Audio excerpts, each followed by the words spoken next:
Om Namah Shivaya.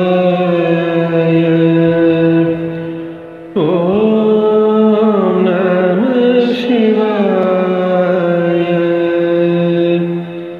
Om Namah Shivaya.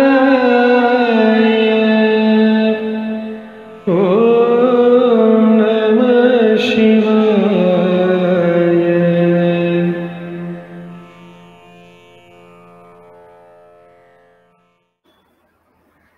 Namaskaram and welcome to the 7th episode of Śiva-Bodha-Mālikā. Today we are going to look at the form of Shiva as Brahma-śiro-bhedaka-mūrti, that is one who plucked away the head of Brahma, who removed the head of Brahma. What is the story behind this? The Puranas say that after Brahma created the various beings, he felt a desire towards some of his creations, which varies in different Puranas. In some Puranas, they say that Brahma had a desire towards Shatarupa, whom he had created, and who was to become the wife of Manu and create the human race on the earth. In some Puranas, it speaks about Brahma having a desire towards Sandhya, who was again created from him. So this seemed immoral, unethical, that someone should have a desire towards one's own creation, which is like one's own offspring. So to give a punishment to this heinous act or crime committed by Brahma, it is said that Lord Shiva, in his utter fury, plucked away one head of Brahma. Brahma is said to have had 5 heads then, because the 4 heads represent the 4 Vedas from which he created the entire humanity. The 5th head was an unnecessary head of this unwanted desire that emerged out of Brahma after the creation. So Shiva wanted to put an end to that, and he plucked away that 5th head of Brahma. There is another story that says that Brahma was also having 5 heads, hence he was also a Panchanana, and Shiva was also having 5 heads, that is Panchanana. So Parvati once got confused between Brahma and Shiva, and she performed the Pada Puja or Pada Prakshalana to Brahma, thinking it was Shiva. And Shiva wanted to clear out this confusion, and hence he plucked away the head of Brahma.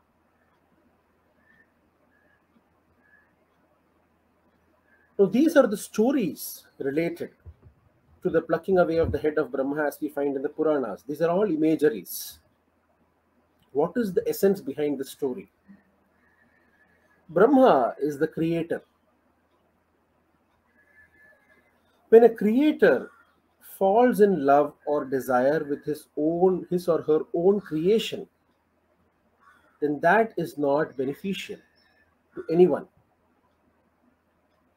because you develop an unwanted attachment towards one's own creation, and then a lot of obstacles and challenges come in really nourishing and sustaining this creation. A creator's duty is only to bring in the best creation and leave it at that. There is no further entanglement or attachment that one needs to develop towards one's own creation. This is the message that comes out in this Puranic story of Shiva plucking away the head of Brahma. This story is depicted in various images, the one that you can see on the screen, where Shiva, mostly he is depicted in the form of Bhairava in this episode of plucking away the head of Brahma. In most images, in most representations, Shiva is represented as in the form of Bhairava. That is the most aggressive and furious form. And we can see Shiva holding one head of Brahma in his hand. And then once Brahma realizes his folly, he falls at the feet of Shiva, asking for pardon. These are the other representations that you find of this episode. You can see in these, it's more clearer that Shiva is in the form of Bhairava because of the Vahana, that is the Shwana or the dog that accompanies Shiva, which is typically associated with Bhairava as the Devata. You also have various sculptures like the one you see here. These are definitely rare sculptures where you find a Brahma-śiro-bhedaka-mūrti represented, but here again you can see Shiva holding the one head of Brahma and Brahma below with prostrations towards Parameshwara. So these are all the various representations of this episode. Now, whatever said and done, plucking away the head of Brahma means Brahmahatya, means you have committed a sin against Brahma, Brahmahatya dosha.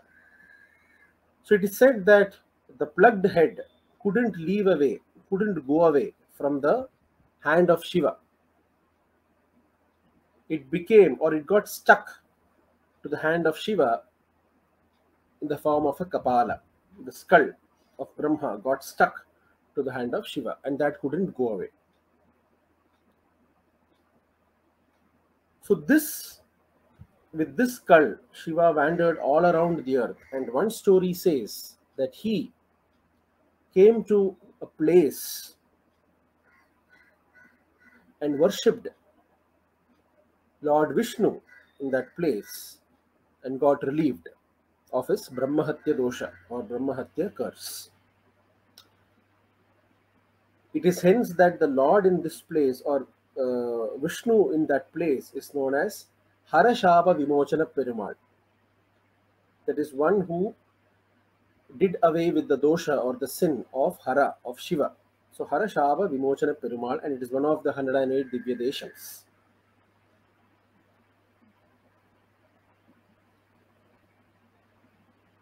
This place where Parameshwara plucked away the head of Brahma is celebrated as one of the Attaviratana Sthalams or the 8 heroic acts of Shiva. And this is the temple of Tirukandiyur in Tamil Nadu. So, Tirukandiyur temple, Brahma-śiro-bhedaka-mūrti is how the Lord is called here as Brahma-śiro-bhedaka-mūrti. Kandiyur, Khandanam, Khandippadu in Tamil means to punish. So here Shiva punishes Brahma. So Brahma-śiro-bhedaka-mūrti. So that is how the name Tirukandiyur and the name of the Lord as Brahma-śiro-bhedaka-mūrti comes in this place. In this temple, you also have a Sannidhi for Brahma and Saraswati. So you can see this beautiful idol, Vigraha of Brahma that you find here, Chaturmukha Brahma that you find in this temple, and you also have various panels where the sculpture of Brahma and Saraswati appear in this temple. And this is the temple of Harashapa Vimochana Perumal, which is, as I mentioned, one of the 108 Divya Deshams. Now, on this temple, you also find padigams being sung by the Shaivite saints. I'll just mention one padigam of Tirujñana Sambandar on this temple. Here, the way he addresses the Lord says, Kandiyur Urai Veerattan. Kandiyur Urai Veerattan, the one who is residing in Kandiyur, the Veerattan, the great heroic Shiva who is resting in Kandiyur. Here he says, Panunorgalukku Hagavandra Ayan Poi Shiram Ayanakavva Sarindum Atradil Unuganda aruttiye. He says, for the sake of the devas, because Brahma committed this heinous crime, so for the sake of establishing order and for the sake of the devas,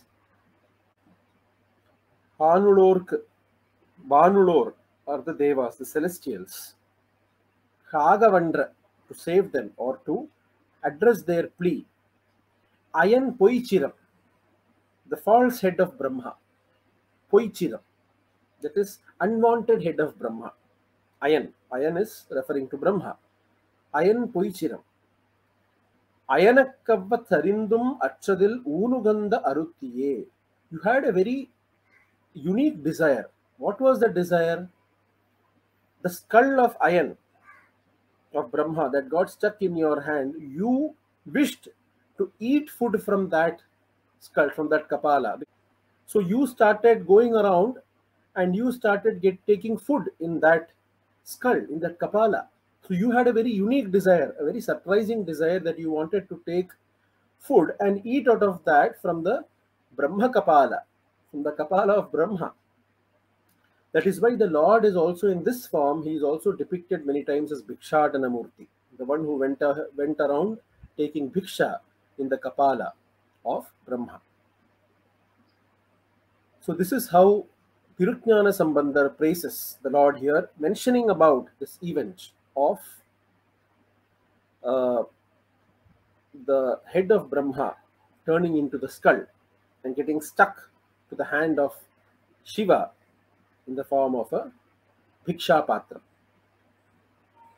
Interestingly, there is another temple in Kerala called as Trikkandiyur. It's called as Trikkandiyur Shiva-kshetram. It's a very, very famous and well-known Shiva-kshetram. The Aithihyam of Trikkandiyur is also the same. It is also a Brahma-śiro-bhedaka-mūrti. And the name you see, Tirukkandiyur, is what you have in Tamil Nadu, and Trikkandiyur is what you have in Kerala. So it must have been a representation of the Tirukkandiyur temple itself in the Kerala Pradesha. It would have been established as a representation of the Tirukkandiyur temple itself to represent the heroic deeds of Shiva. And there are many other temples also in Kerala which represent the heroic deeds of Shiva. The last time we saw about Tirukkadayur in Tamil Nadu, Tripparangodu is another temple in Kerala which again has got the Aidihya of Markandeya and Shiva killing Yama in this temple. So you have a lot of parallel temples also in the Malayala Pradesha which represent these temples of the Attavirattanasthanams of Tamil Nadu. And interestingly, in this Trikkandiyur Shiva Kshetra, you find the Sannidhis for Tirujnana Sambandar, Appar and Sundarar also. So there are a lot of connections in the temples, even in Tamil Nadu and Malayala Pradesha, which could have been representations of each other. So these are the stories and the kshetras for today. Hope you all enjoyed this session. Do keep watching the sessions on Subhu's Corner on the YouTube channel. Do like and subscribe, and do share with all interested people. I shall meet you next Monday. Until then, Namaskar.